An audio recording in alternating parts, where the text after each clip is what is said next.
Hey guys, thanks for joining me here. Today I'm going to talk about our body's regulation of glucose. And in particular, I'm going to talk about glycolysis, glycogenesis, gluconeogenesis, and glycogenolysis. So stay tuned. Hopefully you get some good information about the things that I've learned in the past week or so, and this can benefit you in your journey as well. Leave any comments below that things I can improve on, things that I can change, or maybe things that I just got wrong, okay?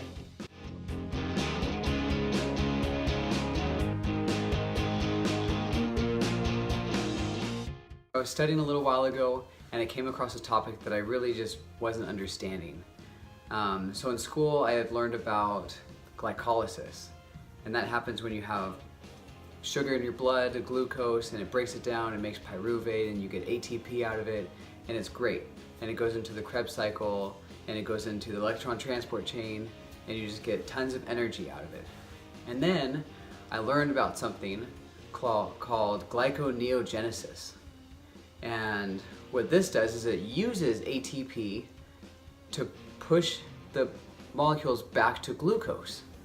And this just blew my mind. I didn't understand why. And so I really had to dig into why we were breaking down glucose, where we were breaking down glucose, and what was going on. So the first thing I had to know is that we break down glucose to make ATP in the cells. So there's not a big ATP factory in our body that makes all this energy and then sends out the energy to all the cells that it needs to go. The ATP is made in each individual cell for that cell. That glucose has to get to the cell so that it can be broken down and be used as ATP. Now, this is why we have a blood glucose level.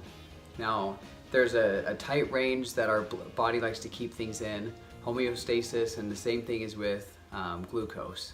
So when glucose is too high, we have insulin. All of us have heard about insulin before, and it triggers this glycolysis and breaks down the glucose, and then all the extra glucose that we don't need anymore, we have enough ATP, that gets transferred into glycogen. So glycogen is kind of our body's way of storing that extra glucose for energy later. There's two types of methods that I want to talk about creating this glucose, putting molecules back into glucose. And there's glycogenolysis, which is taking that glycogen and breaking it down, so that's the lysine part, and turning it back into the glucose. Now that takes ATP as well, takes energy, and we can send that glucose out into the blood so that that glucose can get to the cells where it needs to go.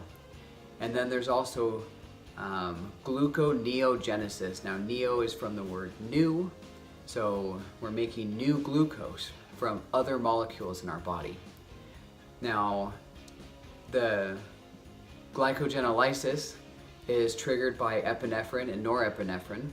So these are times between meals, kind of when we're fasting, about up to 8, maybe even 12 hours, depending on our glycogen stores.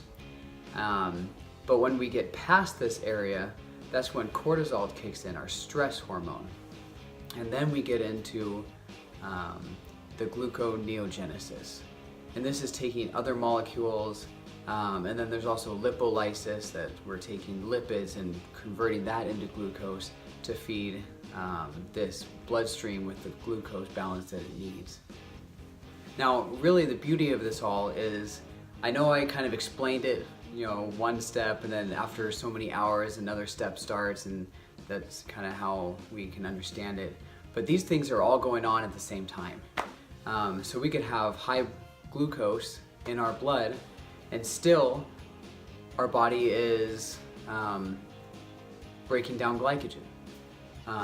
We could have low glucose and it's still creating glycogen, and this is just a whole back and forth homeostasis, but all these things are kind of going on at the same time, and also this is down towards the cellular level. And so some cells could be wanting more ATP, some cells could be saying I have too much glucose. So it's really just a balance in the whole body.